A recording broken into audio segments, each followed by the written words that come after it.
Hello, Contrarians, listeners, watchers, people from all over the world who are joining us in this particularly cold recording.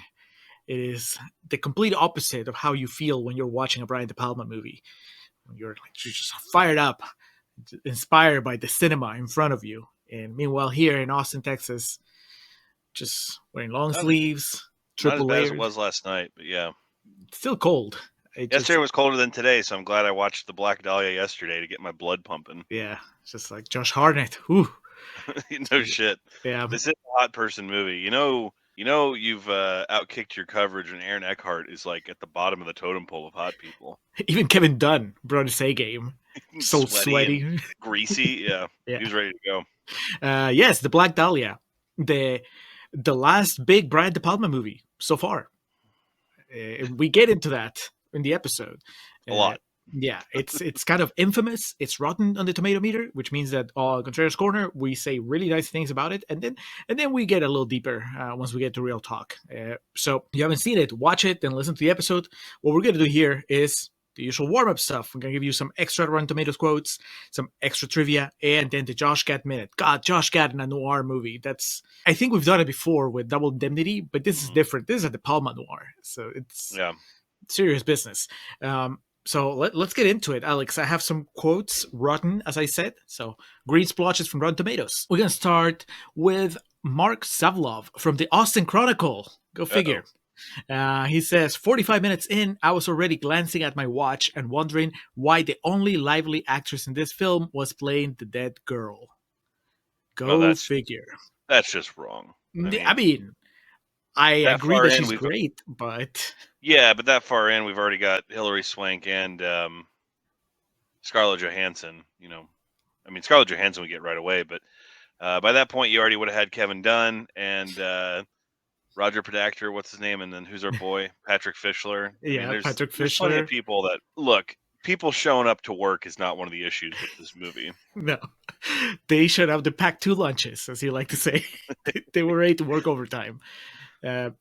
Now, I don't know what the deal is with Mark, but the acting is not a problem here. Next, Christopher Smith, Peacemaker, from Bangor Daily News, Maine, says, with fall and its promise of better movies on the horizon, this movie, like Hollywoodland, could have been among the most exciting of the new season. That neither is true for either movie isn't exactly encouraging. Remember Hollywoodland, Alex? Ben Affleck playing George Reeves? No? Oh, man. No. I know at some point I considered it for the show. We might still do it on the main feed someday. But Ben Affleck plays George Reeves, who is the first actor to play Superman, right, on those serials. And I think I don't remember if he died under mysterious circumstances or whatever the case. The story of his rise and fall and his death is the background for the movie. And Adrian Brody, I think, plays a private detective that is looking into it. And I guess it's kind of a noir, and I guess this guy didn't like it.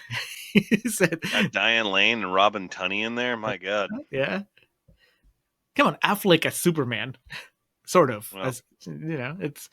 It's worth checking out. But more importantly, the Black Dahlia just got lumped in with it. And I don't think it did very well, Hollywoodland. I think it was a bomb. I don't know if it was as big a bomb as... the Black Dahlia. I don't know if it ended anybody's careers, but... I was about to say, did it have like an all-time acknowledged... I don't know who Alan Coulter is, so I'm going to say no. Well... My God, he also directed Remember Me. Oh, that's an Alex movie where the twist is, it's 9/11. He didn't learn. No. All right. Well, Thomas Pizer from Style Weekly, Richmond, Virginia, says, forget it, Jake. It's not Chinatown. We've talked about Chinatown a long time ago on the Patreon channel. Well, it's not Chinatown. It doesn't have to be Chinatown. Who said that? I know the bar is high when you're quoting Chinatown, but still. I know, because not comparing, the body of work of a film critic from 2006 with what we do here in our podcast, but I know exactly what happened with that. What was the guy's name? This was Thomas Pizer. What Mr. Pizer, he thought of that really quick into the movie, like when he had his mind made up, and he like wrote it down, and he's like, this is going to be the one, because that's sometimes I think of something that's going to bring the house down on the podcast, and I have to write it down and make sure that I have that ready to go. So I 15 get it. minutes in, he had Yeah. that line, and he's like, I hope this movie sucks so I can use it. He went in with that in mind, and he was like, God, I'm going to look like a real asshole. Well, no, if it's good, he was going to say, forget it, Jake. It is Chinatown. The final quote here, Bruce Bennett from Spectrum, St. George, Utah, says, this time Mr. De Palma has traveled beyond camp into sloppy sadism, with the audience cast in the role of victim. Which is funny, because in the episode we read a quote where they're like, oh yeah, he's softened. He's nice guy De Palma now with age. Yeah. But this guy thought that he went too far in this one.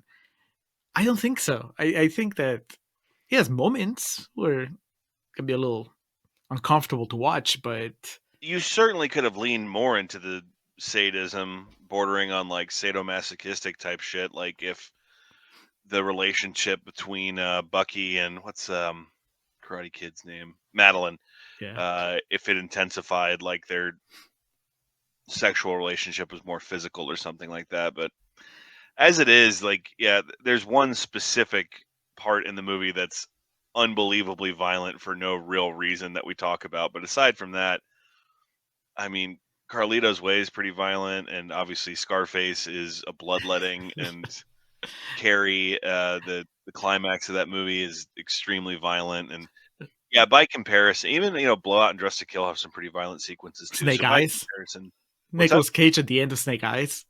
Oh yeah, dude. When Gary Sinise, well, that's like halfway through. Gary Sinise just only God forgives him and just beats the fuck out of him and leaves him there.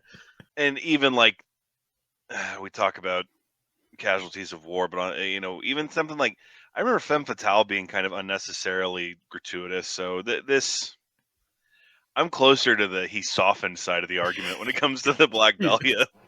Unless what this guy's saying is that the experience of watching it is, he's saying the audience is the victim, the real victim. Is it just because the movie is just so unpleasant to watch, not because of just kind of boring, maybe if you think it's boring, it's beating, yeah. But I don't know. Either way, I think that you're pushing. Forget it, Bruce. It's not Chinatown. This review ain't it. Before we go to the trivia, let's take care of Josh Gad. The Josh Gad Minute, Alex. Josh Gad Minute, the Palma movie. I mean, that is a dream come true for everybody involved. I ruminated on this for quite some time, trying to figure it out. Because obviously can't replace Hartnett. I don't want to replace Aaron Eckhart because he really does go for it here. And then when you look to the minor roles, not Charles Minor, Idris Elba, but the lesser tier roles, and we definitely don't want to replace Patrick Fischler. Who's it? Troy Evans, is that Roger Podacter? And then Mike Starr is in there too. I don't want to replace Richard Brake. So I fear, and of course Kevin Dunn, he's got to keep his SAG benefits, so we got to keep him on this. I fear what we're going to have to do is go dark Gad with this and make him William Finley, which I'm sorry, Mr. Finley, as this was the last role of your life. I think Josh Gad is going to have to be Georgie. The gardener, right? The Joker Noir. Mm-hmm. Yeah. That is way darker than I expected. Like we'll have to do some work to make him seem older, and you won't be able to tell right away that it's Josh Gad. You'll have to be like, is that Josh Gad? Like Jason Bateman in Smoking Aces. Obviously he wasn't Bateman at the time, but now you watch it and you're like, is that Jason Bateman? Like that would be your reaction here to Josh Gad, because I don't think he has any lines. I don't think so. And if they are, they're background, so you don't actually hear what his dialogue is. We had too much fun with the supporting cast of this to just cut, pluck any of them out. So, well, I'll give you an improvement, Alex. What if we age Gad a little bit? Can he play Hilary Swank's dad? Yes. I'd prefer that he change it a bit, though, and he'd be like Cajun and, my dear, have the swirling brandy glass. But yeah, you could do that also, definitely. Yeah, because before I thought of that, I was going to say, let's replace the guy from Ace Ventura 2, When Nature Calls. The Corner? The Corner has one scene, but Gad just... He could own that, for sure. Make it memorable. Not that guy is bad, but he's not Josh Gad. So okay, options. We usually don't have as hard of a time finding a spot for him. I think that speaks to, for all this movie's flaws, the supporting cast is not one of them. Yeah, the casting director, they did their job, and it's really hard to replace anybody here because you feel like what else would you be missing? And because we're about to move on, I want to go back to that first quote, which, as a backhanded compliment, praised the performance of Mia Kirshner, the Elizabeth Short, and I do it in the episode, and I'll do it here too. She's great, and she's Spock's mom now. So if you watch Strange New Worlds, Winona Ryder? No, Oh, okay. the latest incarnation of Spock's mom. Ah. She's Elizabeth Short in the Black Dahlia, and she goes through a lot. So support her career now. That's a good transition into the trivia, because the scenes of her being like interviewed and auditioning, those tapes we watch in the movie. Please don't tell me that that's a real audition, because that would be disturbing. Well, do you know who she's playing off of? Who the voice behind the camera is? No. It is our auteur himself, Brian De Palma. What a creeper. No shit. You wanted to live this out. Josh Hartnett was in 30 Days of Night, as we discussed, and Mia Kirshner was in the sequel, 30 Days of Night, Dark Days. Because if I remember correctly, 30 Days of Night was kind of a sleeper hit, so of course they had to make another one. Does Hartnett die at the end of that one? Is that why he doesn't come back? No. I remember 30 Days of Night was a movie that was out of focus maybe or something, or the framing wasn't right, and someone banged on the booth window, and I walked over, I was like, what the fuck do you want? And they're like, I was like, oh yeah, my bad. No manners. Just take it. You'll find an usher. In their defense, they were a projectionist that worked at the theater. If like a regular customer had done that, I would have pressed my ass cheeks up against the window. Josh Hartnett, Troy Evans, and Richard Brake all appear in the Halloween film franchise. Now that you've seen all these, Julio, can you? I mean, no, Hartnett. You haven't seen the one Richard Brake's in. I'm sorry. Oh, he's in Resurrection? He's in Rob Zombie's Halloween 2. I've seen it. You a have? long time ago. Yeah, not the director's cut, but I've seen. Oh yeah, that's right. Because I couldn't talk you into watching it. I saw it in theaters. Okay. I don't remember rapping. He's a paramedic. He just has a small part.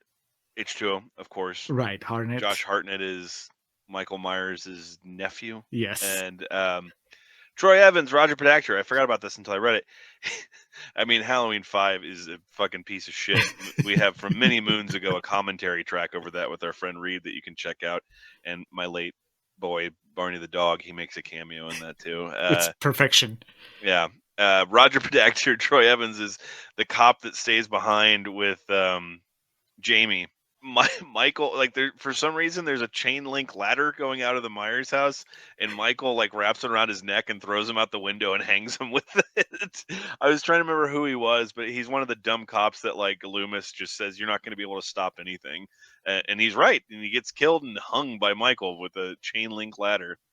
So, well, he has a more respectable role, a much more heavy character in this movie. He's telling people what to do. Yeah, he accosts people. He has to have felt, rightly so, that this was a good opportunity, right? That yeah, and so did Mike Starr, is that his name? Talk about. Yeah, Mike Starr, who I referenced in the episode. For any children of the 90s, you're immediately going to know him as the bad guy from Dumb and Dumber that they accidentally kill at the restaurant. But he was a regular, he had regular work. He has that famous episode of The Office. He was in Goodfellas, for Christ's sake. But like, even someone like him, he's clearly like striving to achieve.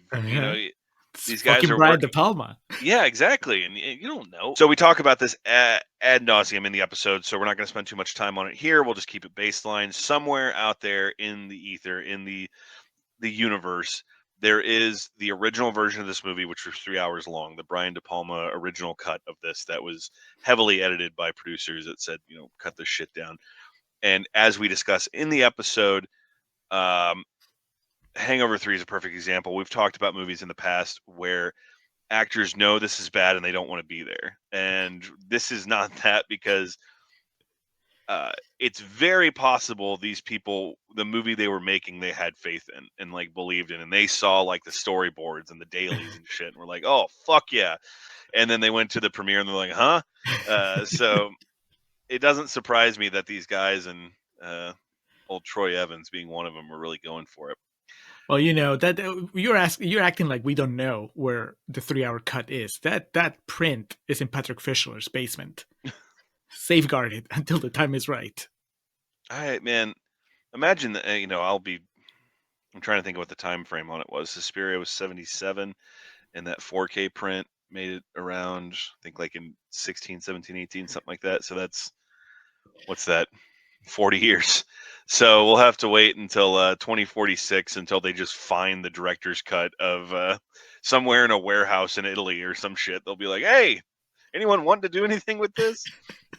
Brian De Palma stated in an interview that the studio heavily promoted the film as a true story, despite the fact that it's based on a fiction novel, which ultimately hurt the film's box office receipts and led to misconceptions and confusion. The credits clearly state that the film is based off a novel by James Ellroy, and there's also a disclaimer just before the final credits, yet many people, past and present, have condemned the film for misleading moviegoers and not presenting a dramatization of the actual case. Ah, come on. A couple things. One, sorry, Brian, I don't think that's what hurt the box office on this one. And two, that is always a hilarious. I'm not going to get into the "it used to be better" thing because this is kind of part of that, and we don't see it anymore.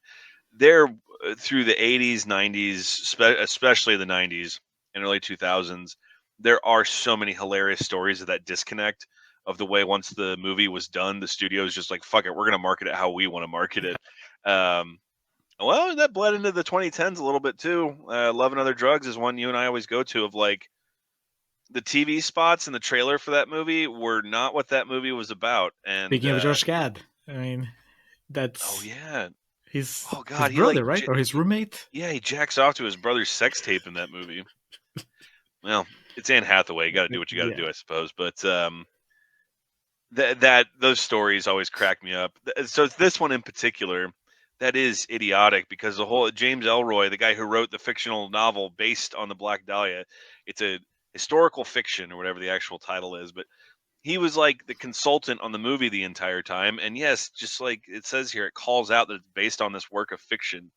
So Do you think those same people were mad when Tarantino killed Hitler in Inglourious Basterds? when they found out that Leatherface wasn't a real person, like, oh fuck, they duped me again. Can't believe those trailers.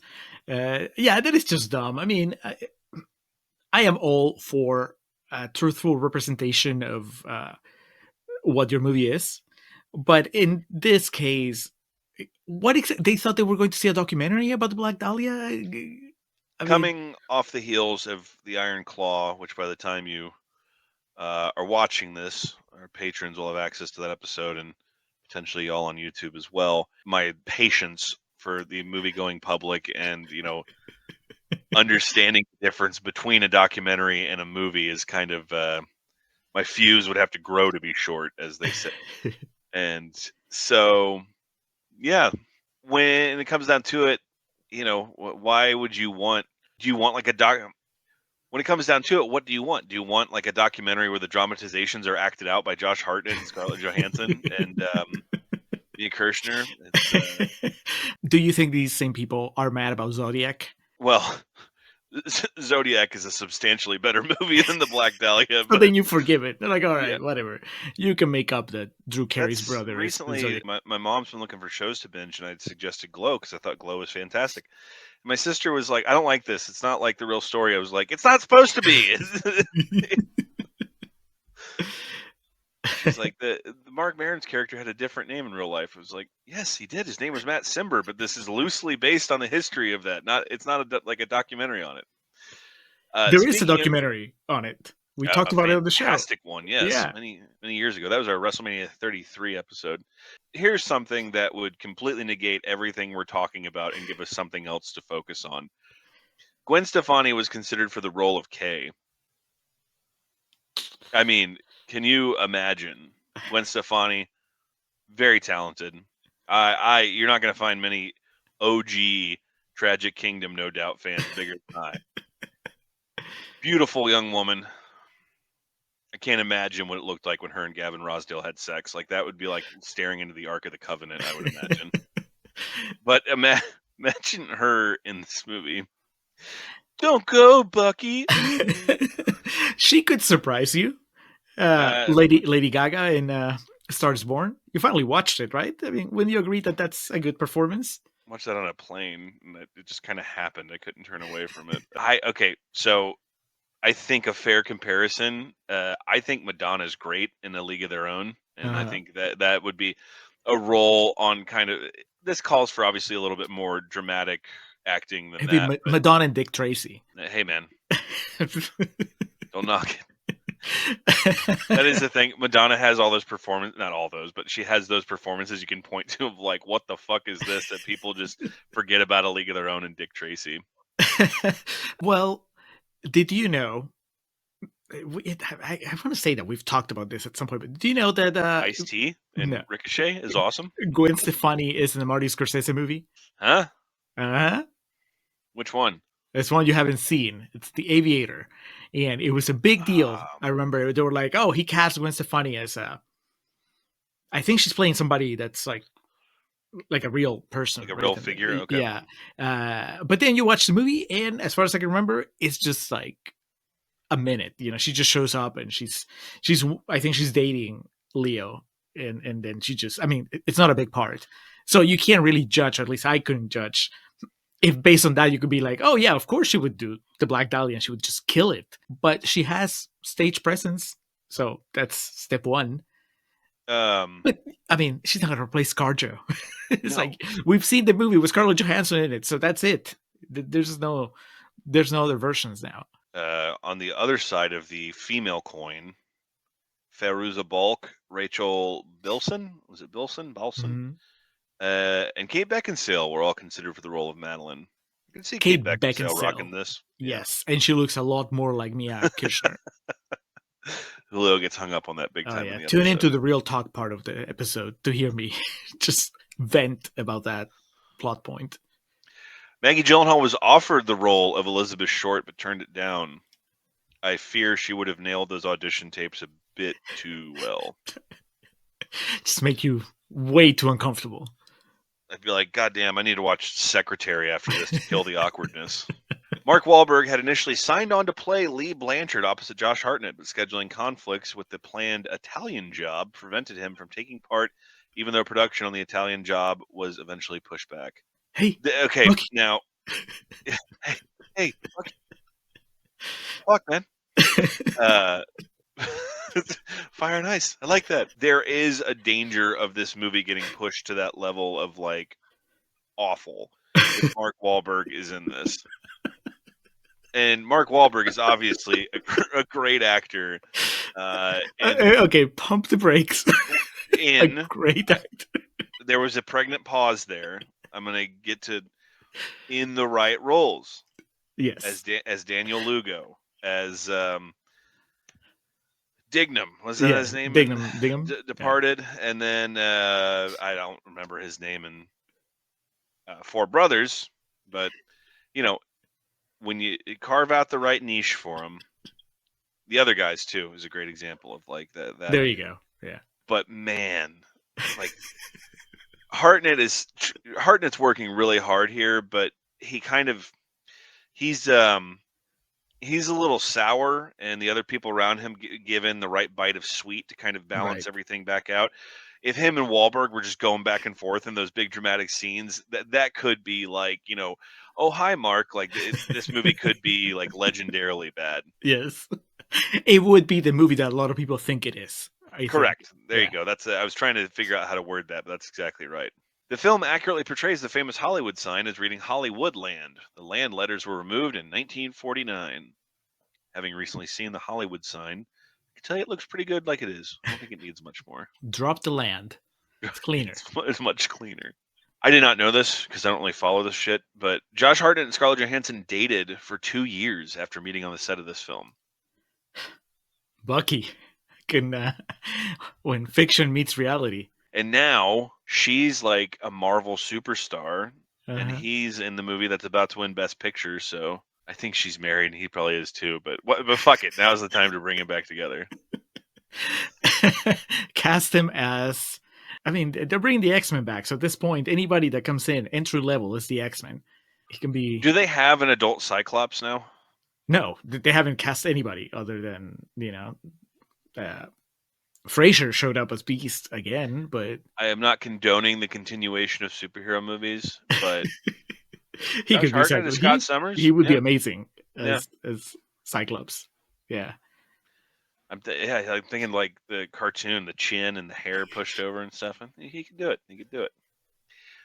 Josh Hartnett and Aaron Eckhart both trained for their boxing scenes for 7 months in 4-hour sessions. 7 months. For 5 minutes of movie. Yeah, If that. it's pretty intense. But like I said, Hartnett's actual, like, both of their movements are at least like legitimate. Like, they seem legitimate as opposed to, there's so many movies, from boxing movies and karate movie. Like, you take your pick from a lot of the 80s movies. I'm not saying Jean-Claude or Sylvester Stallone specifically, but you'll find people in those movies have no idea how to throw a fucking punch. And these guys here, both defense and offense, looks pretty solid. But still, 7 months. I've only watched this shit for 25 years, and I can tell you how to do a couple of things. Well, maybe they thought, but that's where the extra hour in the 3-hour cut is. Oh, we get the whole fight. Yeah, you Boxing see epic, them. They yeah. have like 3 separate matches. Raise a lot more money. Also, I mean, that didn't hurt them getting into shape, because both of them look extremely respectable with their shirts off in this movie. So God bless. You believe that ScarJo would go for both of them? Absolutely. And to bring it home with, as Julio has been complimentary both on here and also in the episode of Mia Kirshner, she was originally intended to be feeding lines to potential actors in screen tests. However, her performance so caught the attention of Brian De Palma and the writer Josh Friedman that she was cast as Elizabeth Short, and her role expanded significantly compared to the novel. So she was just there, a background player. And Wow. I think, honestly, that's the story of the movie, is she steals large chunks of the movie just with the scenes that she's in, and she wasn't even supposed to be there. I guess that might be a parable, or some sort of symbolism for the movie. Which is what? That De I don't know. Palma overthought it. Yeah, I think He thought about it too much, and the one aspect that was kind of fortuitous, that it just happened to cast Elizabeth Short from the girl that was feeding lines to the actors, and that's one of the most successful elements. Whereas, like, maybe he overthought the adaptation of the story. the movie's called The Black Dahlia, and it's barely about the Black Dahlia. I know it's based off the book, but that, yeah, I think, to follow up on your point, the obvious is right in front of him, of something that may have made a better movie and potentially like a superstar. But we may never know.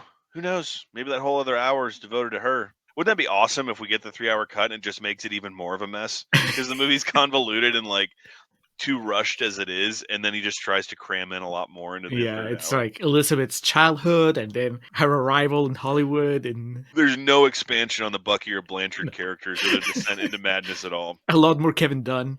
He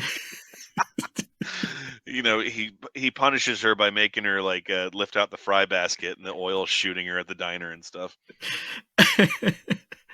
I would watch it. I don't care. Criterion, make it happen. If we ever get that 3-hour cut, these two guys are watching it. Yes, yeah. I'm providing an episode right after. So watch the 2-hour cut of Black Dahlia, because that's what's available. As of this, it was, well, I don't know if it's still like this, but when I had the luck of, I just bought it because renting it was only $1 less than buying it on Prime. So I just jumped at that, and now I own the Black Dahlia, my little Amazon Prime collection. You don't have to own it, but you can watch it and then listen to the episode and just tell us what you think. Tell us if you think it lives up to its reputation of being one of the worst Brian De Palma movies, or if you actually think it's not that bad and worth checking out. Coming up next, Alex, we switch gears completely. It is. I think this is the furthest we could go from Brian De Palma noir. We are going to Japanese animation. We're going to talk about the super fresh movie Your Name, which neither of us has seen, but I at least have heard of it. Alex, I think, is just mildly aware of what Japanese animation is. So I'm aware. I've had some friends that were very into it. It's just not up until this point in my life been my bag, but I'm willing to try new things. There we go. The Contrarians expanding their horizons. So check out that if you haven't already, Your Name. And that will be our next episode. So until then, thank you for watching this video. Thank you for listening to the podcast, and we'll talk to you again soon.